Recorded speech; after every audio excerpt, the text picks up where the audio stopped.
वात व्याधि, वात रोग या वात दोष से होने वाले रोगों के अंतर्गत बहुत सारे रोग जैसे neurological disorder, neuromuscular, musculoskeleton, degenerative disorder, immunosuppressive disorders ये आते हैं। आयुर्वेद में यह विषय बहुत ही महत्वपूर्ण और विस्तृत रूप से वर्णित किया गया है। इसे समझने के लिए हम 5-6 वीडियो जो है वो एक सीक्वेंस में बनाएंगे। आज की वीडियो में हम जानेंगे कि वात व्याधि या वात रोग क्या है, कितने प्रकार के होते हैं, क्या इसके कारण या निदान होते हैं, सिम्टम्स क्या होते हैं, पैथोलॉजी क्या होती है और इसके मैनेजमेंट के लिए एक जनरल स्ट्रेटजीज क्या हो सकती है या लाइन ऑफ ट्रीटमेंट क्या हो सकता है। तो ये सभी जानकारियां आज के इस वीडियो में।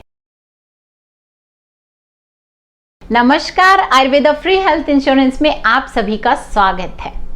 आयुर्वेद में जब भी हम हेल्थ, रोग, प्रिवेंशन, ट्रीटमेंट की बात करते हैं तो तीनों दोष जो कि हमारे शरीर का आधार है, वात, पित्त, कफ, सबसे पहले आते हैं। और इन तीनों दोषों में भी सबसे प्रधान जो वात दोष है वो सबसे पहले आता है। वात दोष को master of the bodies orchestra कहा गया है। आयुर्वेद संहिताओं में वात को आयु, बल, धाता, शरीरी इन नामों से कहा गया है।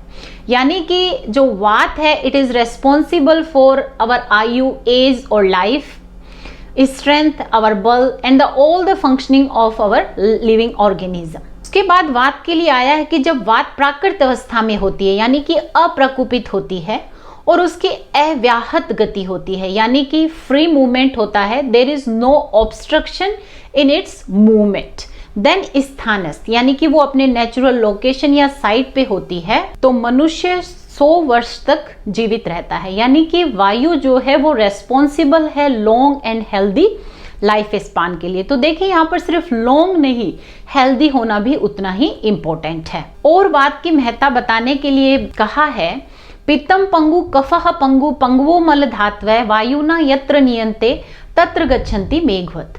यानी कि बिना वायु के पित्त है, कफ है, बाकी सभी मल है, धातु, वो सभी पंगु है यानी कि वो कोई गति ही नहीं कर सकते।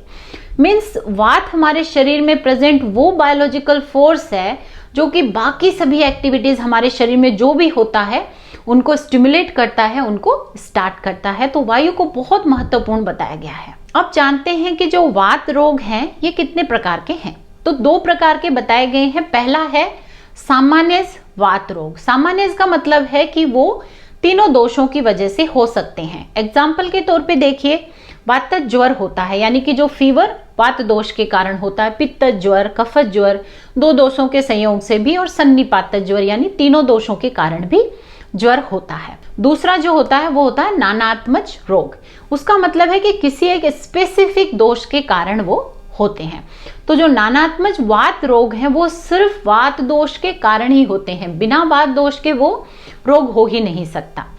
तो एक तरह से देखा जाए तो इनकी जो संख्या है वो निश्चित करना आसान नहीं है, परंतु फिर भी आचार्यों ने विशेष रूप से जो नानात्मज वात रोग हैं उनकी संख्या 80 बताई है, जिसमें कि नख भेद, नाखून का फटना, विपादिका, पैरों का फटना से लेकर के उसमें पक्षाघात, लकवा, अर्दित, जो फेशियल पैरालिसिस है, जितने भी संधि के रोग हैं उन सभी को उसमें सम्मिलित किया है।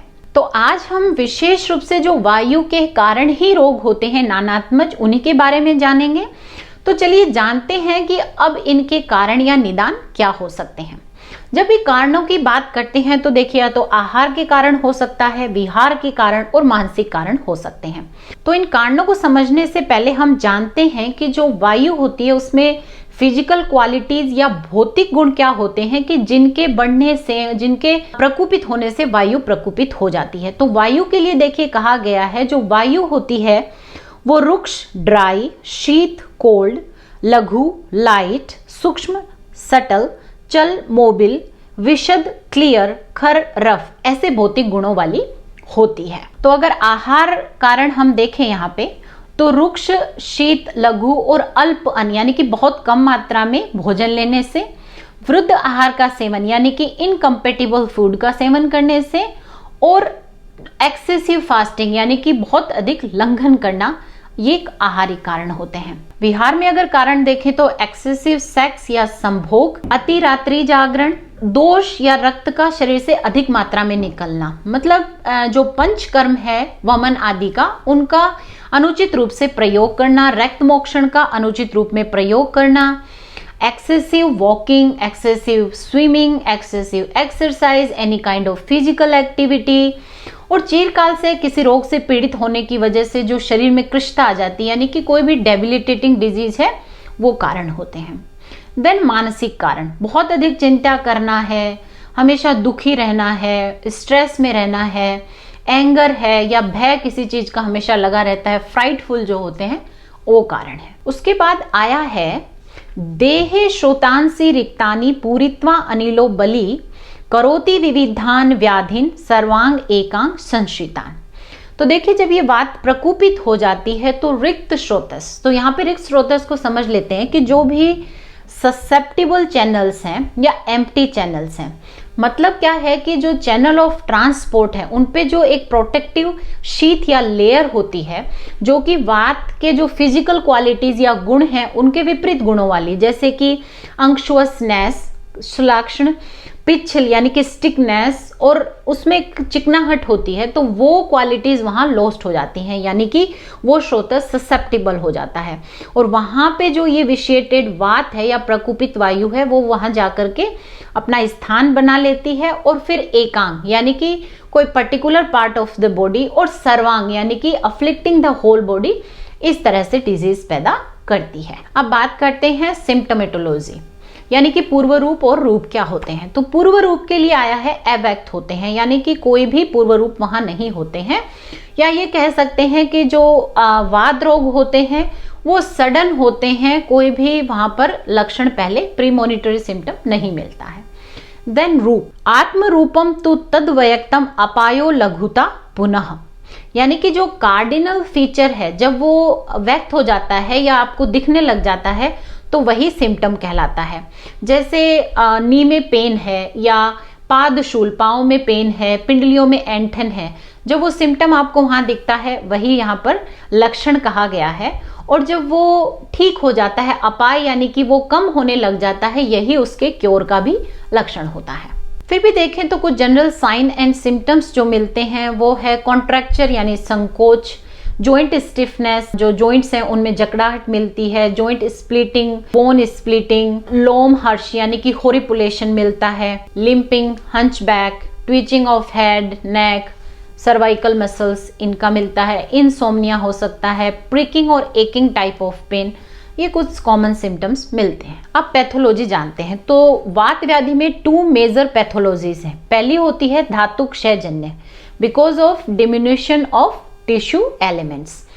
दूसरी इसमें है मार्ग अवरोध जन्य या आवरण जन्य, बिकॉज ऑफ ऑब्स्ट्रक्शन ऑफ वात दोष। तो पहली है धातु क्षयजन्य। इसमें क्या होता है कि जो विशिएटेड या कुपित वात होती है वो क्या होती है कि गत वात की जो स्टेट है उसको अज्यूम कर लेती है। गत वात से यहाँ क्या मतलब है कि इंक्रीज मूवमेंट ऑफ वात दोषा। तो ये जो इंक्रीज मूवमेंट है, ये जो बढ़ी हुई गति है वात दोष की, वो वेरियस जो भी प्लेसेज हैं, जो भी रिक्त स्थान हमने बात करी, ससेप्टिबल श्रोतस जो हमने बात करी, वहां जाके ऑक्यूपाई होते हैं, और जहां भी ये अफेक्ट डालते हैं उसी के अनुसार यदि टिश्यूज में ये करते हैं, लोकलाइज होते हैं, तो इनको धातुगत वात यानी कि धातुओं में वात की गति बढ़ गई है। किसी आशय विशेष या विश्राम में जाते हैं तो उसे आशयगत वात यानी कि आमाशयगत वात, पक्वाशयगत वात, इसी तरह से। और यदि किसी अवयव यानी विशेष किसी भी अंग में जाते हैं तो उसी के अनुसार उसे अवयवगत वात कहा जाता है। इसको एक एग्जाम्पल से समझते हैं। तो देखिए यहाँ पर क्या है कि जैसे वात प्रकोप कारण लिए, वात की दुष्टि हो गई, वात प्रकोप हो गया, वात का विशेषण हो गया। तो नेचुरली जब शरीर में वात बहुत बड़ी हुई होती है तो शरीर में जो कफ भाव होता है उसका क्षय हो जाता है। अगर वात व्याधि के कॉन्सेप्ट में अगर हम एग्जाम्पल से समझना चाहें तो जो संधि होती हैं, जितने भी जॉइंट्स होते हैं, वहां पे श्लेषक कफ होता है जो कि साइनोवियल फ्लूइड जिसे हम बताते हैं। तो वहां पर जो श्लेषक कफ होता है संधि में, उसका क्षय हो जाता है, उसकी कमी हो जाती है, उसका डिमिनिशन हो जाता है। तो जब ये ऐसा कारण मिलता है और ये जो गत वात है ये वहां पर उसको ससेप्टिबल, संधि को ये ससेप्टिबल टिश्यू मानती है, चैनल मान करके वहां पर क्षय गुण्य करती है और धातु क्षय जन्य वात व्याधि वहां पर उत्पन्न होती है। दूसरा है आवरण जन्य या मार्ग अवरोध जन्य, यानी कि ऑब्स्ट्रक्शन बाय कवरिंग। तो इसमें क्या होता है, जो वायु का जो फंक्शन है वो ऑब्स्ट्रक्ट हो जाता है ड्यू टू ऑब्स्ट्रक्शन, या यूं कह सकते हैं कि ऑब्स्ट्रक्शन के कारण जो वायु है वो मूव नहीं कर पाती है, वो एक जगह स्टॉप हो जाती है, जिसके कारण वो बढ़ जाती है या उसके जो फंक्शन है वो हैम्पर हो जाते हैं। तो ये किस किस कारण से हो सकता है, ये जो ऑब्स्ट्रक्शन है, तो ये बाकी जो दो दोष हैं, पित्त और कफ, उनके कारण हो सकता है, जो मल है उनके कारण, और बाकी जो धात्वें हैं उनके कारण भी हो सकता है।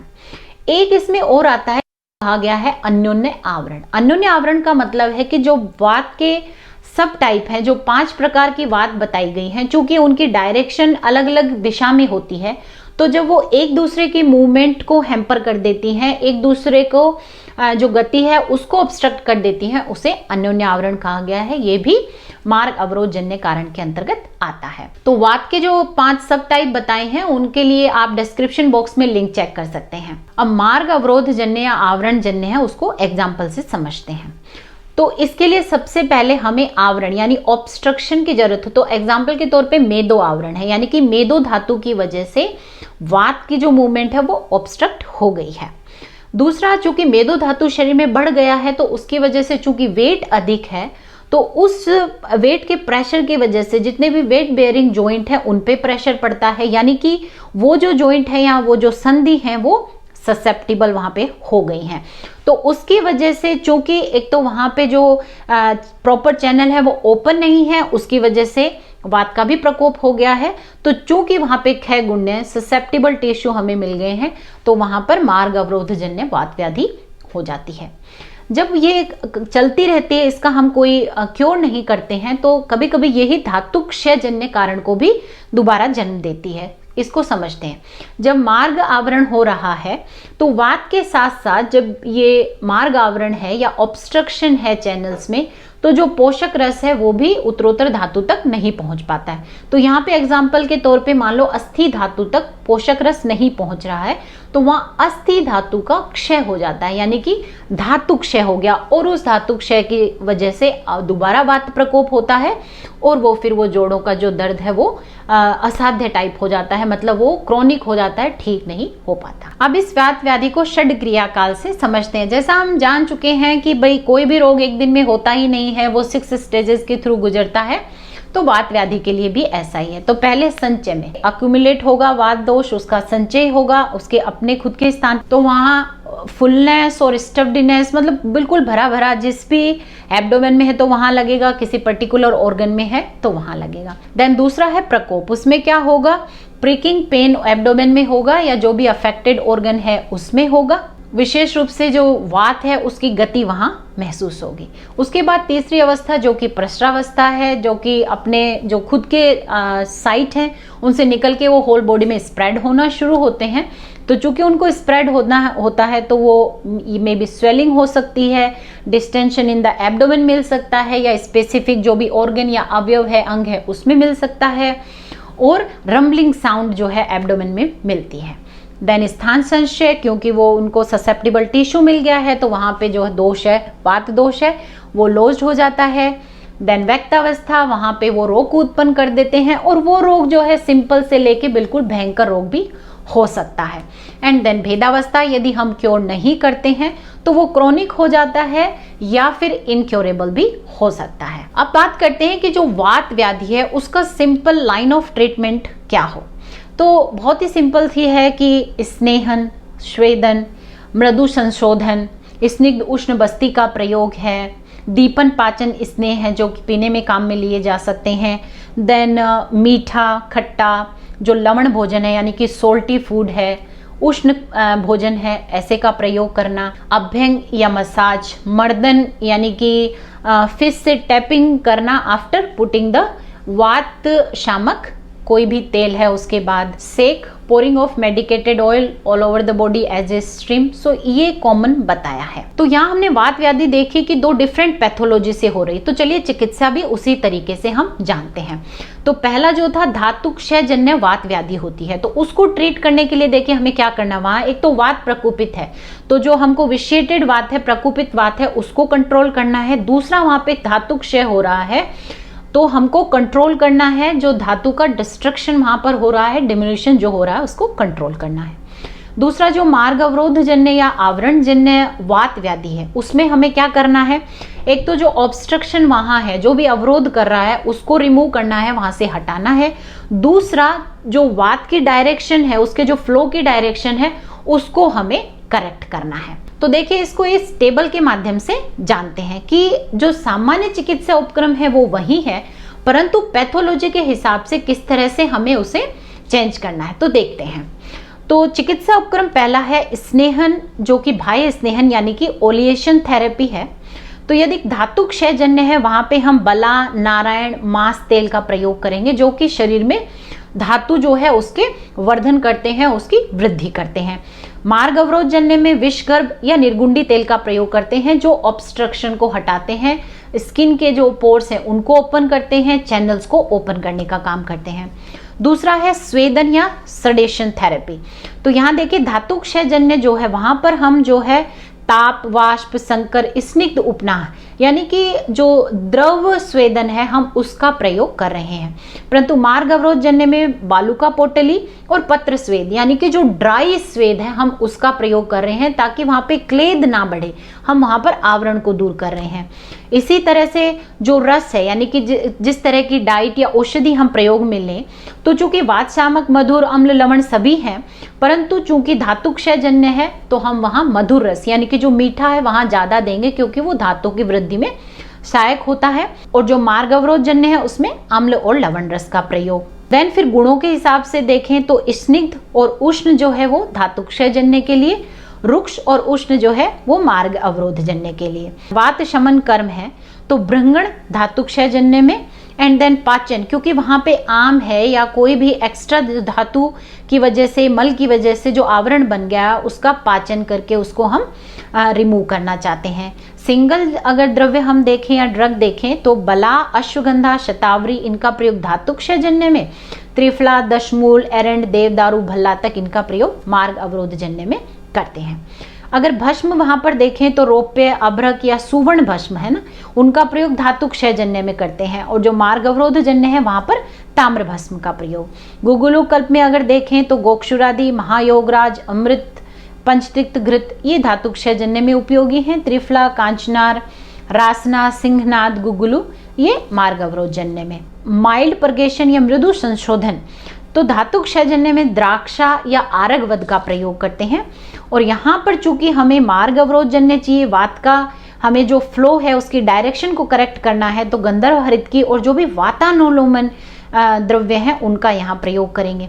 बस्ती का अगर हम प्रयोग देखें तो जो धातु क्षय जन्य है वहां पर हम शीर बस्ती है, मात्रा बस्ती या अनुवासन बस्ती जहां पर कि हम तेल का प्रयोग करते हैं उसका प्रयोग। और मार्ग अवरोध जन्य में अगर देखें तो विशेष रूप से हम वहां निरूह बस्ती जो कि काढ़े या क्वाथ की बस्ती होती है उसका प्रयोग करते हैं। अदर्स या अन्य में हम देखें तो भृंगण नश्य है, शिरोपिचु है, स्निग्ध लेप का प्रयोग है, ये सब धातु क्षय जन्य वात व्याधियों में करते हैं। अग्निकर्म, रक्त मोक्षण, रुक्ष लेप इनका प्रयोग मार्ग अवरोध जन्य में करते हैं। तो देखिए यहाँ सेम चिकित्सा उपक्रम है, बट यदि पैथोलॉजी के हिसाब से हम उनको प्रयोग करते हैं तो वो अधिक प्रभावशाली होते हैं। आज की वीडियो में हमने वात व्याधि या वात रोगों का जो कॉन्सेप्ट है उसको बहुत अच्छी तरह से समझने का प्रयास किया है। उम्मीद करती हूँ आज का वीडियो आपको पसंद आया होगा। यदि पसंद आया तो प्लीज लाइक, शेयर और कमेंट जरूर करें। मेरे चैनल को सब्सक्राइब करना ना भूलें। अगले वीडियो में हम बात करेंगे किसी विशेष वात व्याधि जो कि विशेष रूप से वात दोष के कारण ही होती है। तो मिलते हैं अगले वीडियो में, तब तक के लिए take good care of yourself because health is wealth.